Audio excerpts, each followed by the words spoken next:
Shalom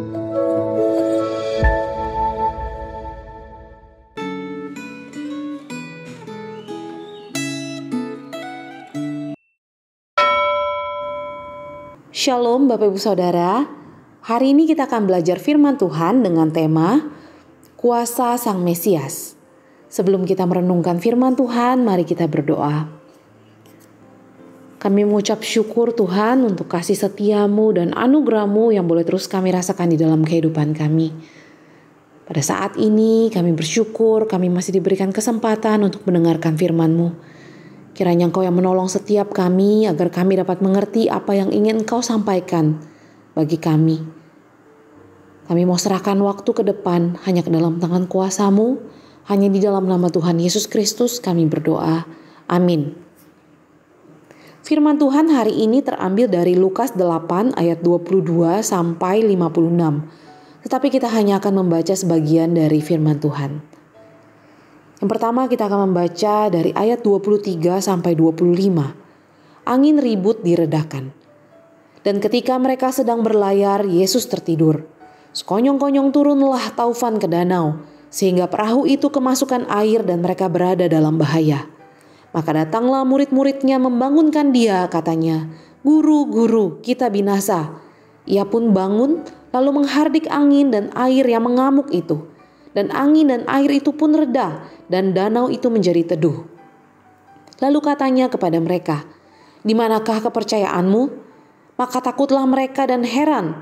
Lalu berkata seorang kepada yang lain, "Siapa gerangan orang ini sehingga ia memberi perintah kepada angin dan air dan mereka taat kepadanya?" Selanjutnya kita akan membaca dari ayat 27 sampai 33. Yesus mengusir roh jahat dari orang Gerasa.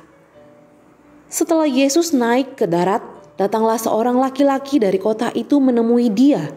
Orang itu dirasuki oleh setan-setan dan sudah lama ia tidak berpakaian dan tidak tinggal dalam rumah tetapi dalam pekuburan. Ketika ia melihat Yesus, ia berteriak lalu tersungkur di hadapannya dan berkata dengan suara keras, "Apa urusanmu dengan aku, hai Yesus anak Allah yang maha tinggi? Aku memohon kepadamu supaya engkau jangan menyiksa aku." Ia berkata demikian sebab Yesus memerintahkan roh jahat itu keluar dari orang itu. Karena sering roh itu menyeret-nyeret dia, maka untuk menjaganya ia dirantai dan dibelenggu.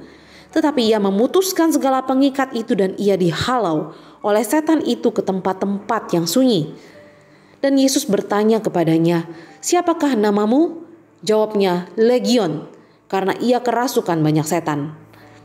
Lalu setan-setan itu memohon kepada Yesus supaya ia jangan memerintahkan mereka masuk ke dalam jurang maut.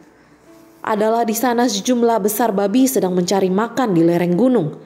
Lalu setan-setan itu meminta kepada Yesus supaya ia memperkenankan mereka memasuki babi-babi itu. Yesus mengabulkan permintaan mereka. Lalu keluarlah setan-setan itu dari orang itu dan memasuki babi-babi itu. Kawanan babi itu terjun dari tepi jurang ke dalam danau lalu mati lemas. Selanjutnya kita akan baca dari ayat 43, 44, dan 48. Yesus membangkitkan anak Yairus dan menyembuhkan seorang perempuan yang sakit pendarahan. Adalah seorang perempuan yang sudah 12 tahun menderita pendarahan dan yang tidak berhasil disembuhkan oleh siapapun. Ia maju mendekati Yesus dari belakang dan menjamah jumbai jubahnya, dan seketika itu juga berhentilah pendarahannya. Maka katanya kepada perempuan itu, "Hai anakku, imanmu telah menyelamatkan engkau. Pergilah dengan selamat."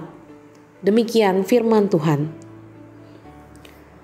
Bacaan Alkitab hari ini memperlihatkan bahwa Yesus Kristus adalah Sang Mesias yang berkuasa. Pertama, Kristus berkuasa atas alam. Saat topan melanda danau Galilea, para murid ketakutan, tetapi Tuhan Yesus tertidur di dalam perahu. Ia tidak takut karena Dia berkuasa atas alam semesta. Ia menghardik topan itu dan seketika danau menjadi teduh. Kedua, Kristus berkuasa atas roh jahat. Di tanah orang Gerasa, Tuhan Yesus bertemu dengan seorang yang dirasuk oleh sekumpulan besar roh jahat yang bernama Legion. Legion adalah istilah militer untuk sekelompok besar tentara yang terdiri dari ribuan orang. Jadi, di sini bisa dikatakan bahwa Tuhan Yesus berhadapan dengan sekumpulan pasukan roh jahat yang terdiri dari ribuan roh jahat. Kumpulan roh jahat ini tidak berani melawan Tuhan Yesus, sehingga mereka memohon izin untuk pindah ke kawanan besar babi yang kemudian terjun ke dalam jurang. Ketiga, Kristus berkuasa atas penyakit dan kematian. Dia bukan hanya bisa membangkitkan anak perempuan Yairus yang sudah meninggal, tetapi seorang perempuan yang sudah 12 tahun menderita pendarahan langsung sembuh saat menyentuh jubahnya. Kuasa Yesus Kristus merupakan sumber penghiburan yang menguatkan setiap orang percaya yang hidup bersandar kepadanya. Orang yang mempercayai Yesus Kristus tidak perlu takut menghadapi bencana alam, roh-roh jahat, serta penyakit dan kematian. Orang yang mempercayai Yesus Kristus bisa meyakini bahwa bencana alam, penyakit dan kematian hanya bisa terjadi bila Allah mengizinkan hal itu terjadi. Bila Allah membiarkan bencana alam, penyakit dan kematian terjadi, Allah pasti memiliki rencana yang baik bagi kepentingan umatnya. Saat menghadapi bencana alam atau penyakit, kita bisa datang mencari pertolongan kepada Yesus Kristus, Sang Mesias itu. Orang yang mempercayai Yesus Kristus juga tidak perlu ketakutan menghadapi roh-roh jahat, karena Yesus Kristus yang kita percayai lebih berkuasa daripada roh-roh jahat itu. Bapak, Ibu, Saudara, bagaimana sikap Anda saat menghadapi bencana alam, sakit, dan kematian? Apakah Anda meyakini bahwa Allah selalu memiliki maksud baik bila hal-hal itu terjadi? Mempercayai Allah bukan berarti kita bersikap pasif dan tidak peduli terhadap bencana alam, penyakit, dan kematian. Menjaga kelestarian alam dan menjaga kesehatan adalah tanggung jawab setiap warga negara, termasuk orang percaya.